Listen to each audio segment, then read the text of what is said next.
Welcome to One Dog On Thing Thursday. And if you remember last week, we were talking what sort of trainer you might be and if you might have the problem of a barking and lunging dog when you go out and on a walk, and how embarrassing that is.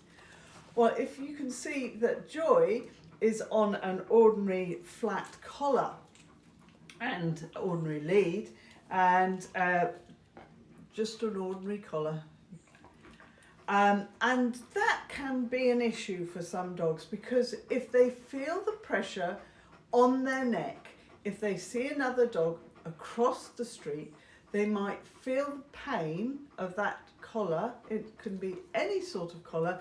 If they feel the pressure, then they will then think the dog across the other side of the street is what's causing the pain, and that's why they bark and lunge, and then the dog goes away and they think that that has worked. Therefore they will practice it more the next time, because a dog is what they practice and what they practice doing. So if you don't want the barking and lunging, I suggest a top tip is to perhaps go out first in quiet areas where you won't see a dog, so they can't practice that behaviour, and then play games where they orient back to you and disregard distractions. And I also use this piece of equipment called a gentle leader.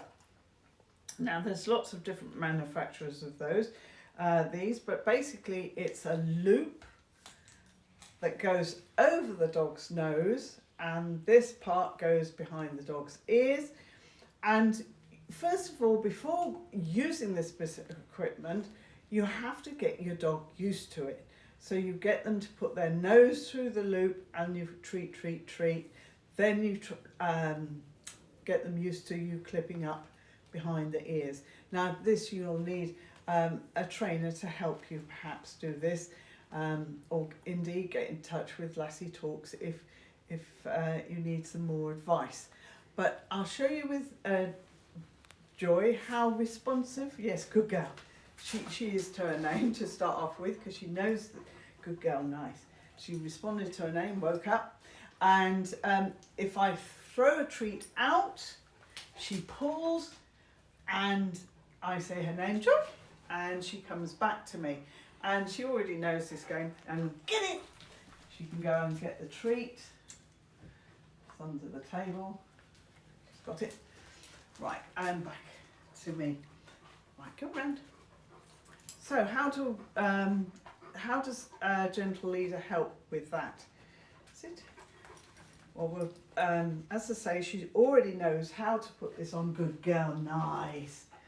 She knows how to put it on. She knows what to do.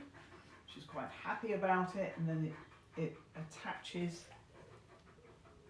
to the back. I've got it twisted. I've got it upside down, haven't I, go? Behind her ears. Good girl. And then you have a two-ended lead, and this end goes on a loop underneath the chin. And this time, if I throw a treat out, she doesn't even try to pull, because I've got control of her nose. And if you can imagine it's another dog, I'd go this way and gently on her gentle leader, she's led away.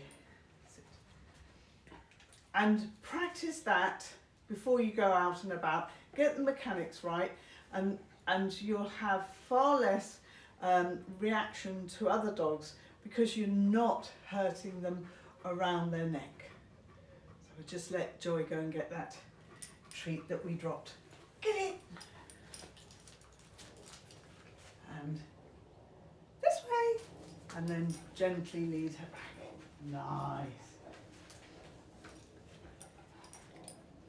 So that's a lovely piece of equipment. See you next week.